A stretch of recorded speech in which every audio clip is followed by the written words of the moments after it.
अब करते हैं क्वेश्चन नंबर 30। हम कर रहे हैं चैप्टर 17 की exercises. Chapter name is light waves concepts of physics volume 1। In a Young's double slit interference experiment, the fringe pattern is observed on a screen placed at a distance capital D from the slits. The slits are separated by a distance D and are illuminated by monochromatic light of wavelength lambda. तो ये दिखाया हुआ है वो setup, जानते हो आप, ये दोनों हो गई वो स्लिट्स जिनको इल्यूमिनेट किया है किसी मोनोक्रोमेटिक लाइट, जो मैंने ऑरेंज दिखा रखी है, उसकी वेवलेंथ लैम्डा है। स्लिट्स के बीच का सेपरेशन स्मॉल डी और स्लिट से स्क्रीन तक की सेपरेशन कैपिटल डी। ये सब तो रटा होता है हमको, ये तो पता ही है हमको। हमको करना क्या है, find the distance from the central point where the intensity falls to half the maximum, part B 1/4 of the maximum. क्या बताना है हमको, सेंट्रल पॉइंट से। ये सेंट्रल पॉइंट, ये स्क्रीन का सेंटर। तो आपको पता है यहाँ ब्राइट फ्रिंज फॉर्म होती है, जो मैंने यहाँ बना रखी है सिर्फ समझने के लिए। ये है वो ब्राइट फ्रिंज, सिर्फ अंडरस्टैंडिंग के लिए ऐसा बना रखा है। यहाँ इंटेंसिटी मैक्सिमम होती है। अब एक वेव जो ए से चलेगी या स्लिट S1 से चलेगी और जो स्लिट S2 या B से चलेगी, यहाँ जब पहुंचती है तो पाथ डिफरेंस कितना होता है, पाथ डिफरेंस होता है 0, और इसलिए यहाँ मैक्सिमम इंटेंसिटी होगी। और दूसरी बात ये कि क्योंकि स्लिट्स आइडेंटिकल हैं तो इस लाइट की इंटेंसिटी भी आई है और इस लाइट की इंटेंसिटी भी आई है, तो यहाँ रिजल्टेंट इंटेंसिटी कितनी होगी, तो आपको पता होगा सेम इंटेंसिटी की दो लाइट वेव्स जब पहुंचती हैं किसी पॉइंट पर तो रिजल्टेंट इंटेंसिटी होती है कितनी, 4i cos स्क्वायर। ये मैं जनरल फॉर्मूला लिख रहा हूं। दो सेम इंटेंसिटी की लाइट वेव्स जब फाई के फेज डिफरेंस से कहीं पहुंचती हैं किसी पॉइंट पर, तो ये होती है resultant intensity. I R is equal to 4i cos square 5/2, क्योंकि सेंटर पर, सेंटर ऑफ द स्क्रीन पर पाथ डिफरेंस 0 है, फेज डिफरेंस 0 है, यानी फाई 0 होने पर रिजल्टेंट इंटेंसिटी होगी 4i। मतलब यहाँ है रिजल्टेंट इंटेंसिटी 4i, कहाँ पर, सेंटर पर, इसीलिए इसको यहाँ दिखाया हुआ है।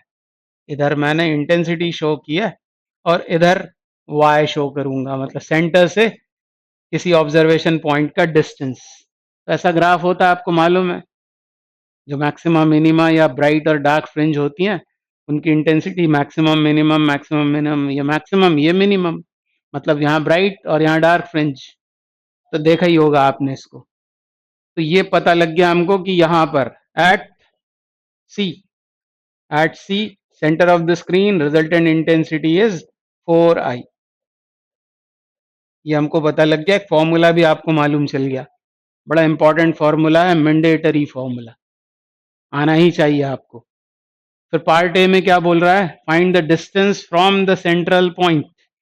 सेंटर पॉइंट से, सेंट्रल पॉइंट सी से हमको उस पॉइंट की डिस्टेंस पता करनी है जहां इंटेंसिटी मैक्सिमम की आधी हो जाए। ये पहला पार्ट। हमको चाहिए डिस्टेंस उस पॉइंट की जहां इंटेंसिटी मैक्सिमम की आधी हो जाए, हाफ द मैक्सिमम। ये पार्ट ए। तो मैक्सिमम है कितनी, 4i। फॉर्मूला फिर से यही लगाना है हमको, बस यहाँ रिजल्टेंट अब कितना कर लेना है हमको, कितनी हो जाए, आधी बोल रहा है, आधी यानी 2i। 2i is equal to 4i cos square 5/2। अब नीट की प्रिपरेशन जो कर रहे हैं बच्चे, वो जरा सोच के देखें, क्या ये क्वेश्चन नहीं आ सकता हमको। ये पूरा नहीं आएगा तो इसका कुछ छोटा पार्ट आ जाएगा, और आसान है तो छोड़ना क्यों है, इजी है, आ सकता है। तो अब ये कितना हुआ, 1/2, 1/2, और 1/2 को हम क्या लिख सकते हैं, cos स्क्वायर π/4। ये आपको समझ में आया होगा। cos π/4 मतलब cos 45 होता है 1/√2, उसका square 1/2। You can write like this. तो ये कितना हुआ, cos स्क्वायर 5/2।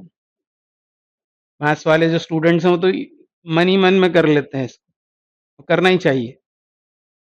तो फिर 5/2 कितना हुआ, 5/2 इज π/4 एंड देयरफॉर 5 मतलब फेज डिफरेंस।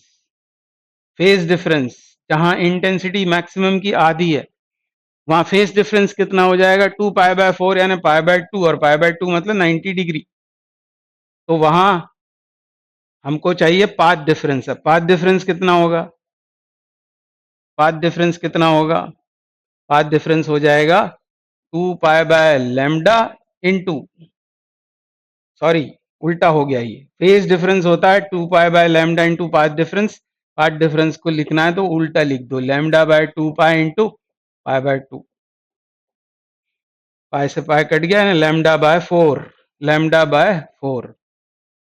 और हमको तो बताना है उसकी डिस्टेंस, डिस्टेंस बतानी है। तो पाथ डिफरेंस का आपको फॉर्मूला रटा ही होगा वाई डी एस ई में, वो होता है Y small d upon capital D, पता ही है आपको।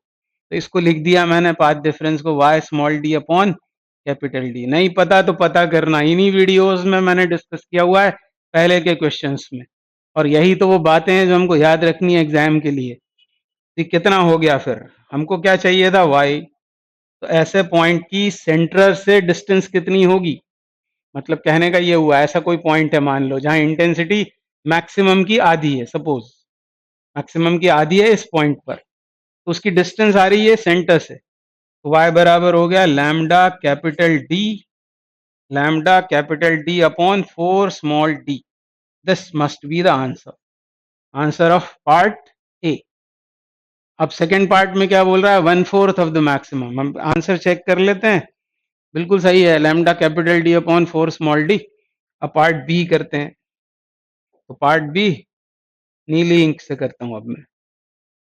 तो फिर 1/4 करना है अब इसको, रिजल्टेंट इंटेंसिटी 1/4 ऑफ दिस मतलब आई, ये हो जाएगा I is equal to 4i, I cancel 1/4, 1/4 मतलब ये कितना कर दिया मैंने? 1/4। तो इसको कर दिया 1/4 मतलब I is equal to 4i cos square 5/2। ये 1/4 हुआ है ना, 1/2। और 1/2 को अपन क्या लिख सकते हैं? 1/2 को लिख सकते हैं कॉस स्क्वायर पाई/4, कॉस स्क्वायर पाई/4 लिख सकते हैं। हाफ द मैक्सिमम था ये, तो 1/2 आ रहा था। अब ये हुआ 1/4, सॉरी 1/4 मतलब 1/2 स्क्वायर मतलब 60 लिखना पड़ेगा। कॉस स्क्वायर 60, और 60 कितना होता है? 1/2, उसका स्क्वायर 1/4 होगा। cos square pi/3 is cos square 5/2. This means phi is 2 pi/3, 2 pi/3 ये आ गया। अब पाथ डिफरेंस निकाल लेते हैं, उधर से इधर आ गया हूं मैं, जो नीले कलर से लिखा है इस वाली स्टेप पर। तो फिर पाथ डिफरेंस कितना होगा? वो होगा lambda upon 2 pi into phase difference which is 2 pi/3। This gives λ/3। और इसको इक्वेट कर दो इसके साथ, पाथ डिफरेंस के इस फॉर्मूले के साथ।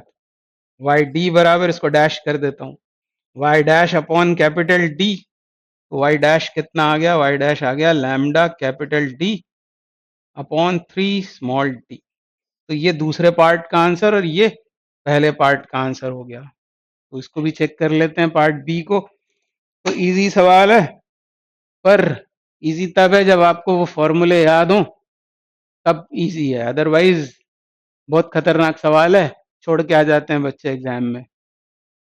तो आपने ज़रूर इसको सॉल्व करना है, एक बार नहीं कई बार करना है, ताकि ये सब फॉर्मूले आपको याद रहें और फॉर्मूला लिस्ट तो आप बना ही रहे होंगे।